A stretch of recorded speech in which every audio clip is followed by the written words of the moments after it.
Salut à tous et bienvenue sur cette nouvelle vidéo qui s'intitule Le baptême d'eau remplace la circoncision de chair en Jésus-Christ. Suite à la première vidéo sur la circoncision. J'ai donc relevé 3 passages du Nouveau Testament qui disent clairement de ne pas circoncire les disciples de Jésus-Christ. 1 Corinthiens 7, versets 17 à 19. Seulement que chacun marche selon sa part que le Seigneur lui a faite, selon l'appel qu'il a reçu de Dieu. C'est ainsi que j'ordonne dans toutes les églises. Quelqu'un a-t-il été appelé circoncis, qu'il demeure circoncis? Quelqu'un a-t-il été appelé étant incirconcis, qu'il ne se fasse pas circoncire?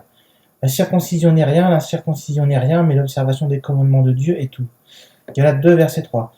Mais Tite, qui était avec moi et qui était grec, ne fut même pas contraint de se faire circoncire. Galates 5, verset 2 à 6.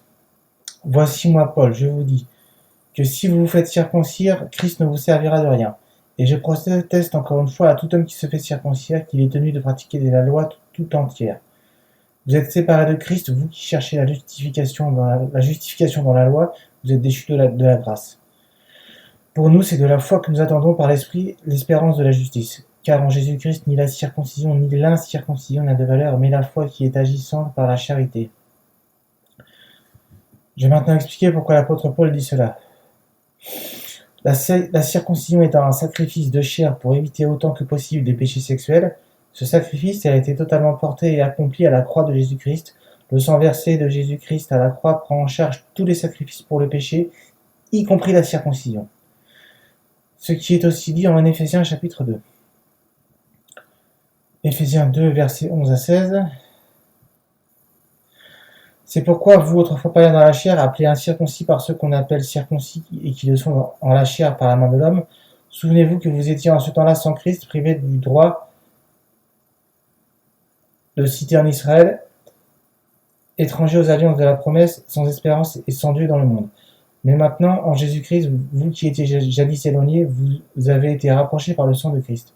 Car il est notre paix, lui qui des deux n'en a fait qu'un et qui a renversé le mur de séparation et d'inimitié. Ayant anéanti par sa chair la loi des ordonnances dans ses prescriptions, afin de créer en lui-même avec les deux en un seul homme nouveau en établissant la paix, et de les réconcilier l'un et l'autre en un seul corps avec Dieu par la croix en détruisant par elle l'inimitié. L'apôtre Paul explique que ceux qui sont incirconcis de chair sont rapprochés et intégrés en Israël par le sang de Jésus-Christ, car avant son sang versé à la croix, il fallait être circoncis de chair pour être israélite.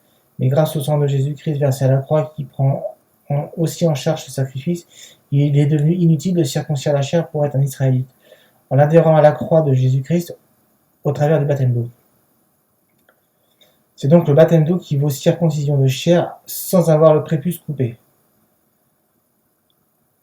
Voilà, donc il est devenu inutile de circoncire la chair dans la nouvelle alliance du Nouveau Testament. Dans l'alliance avec le Seigneur Jésus-Christ.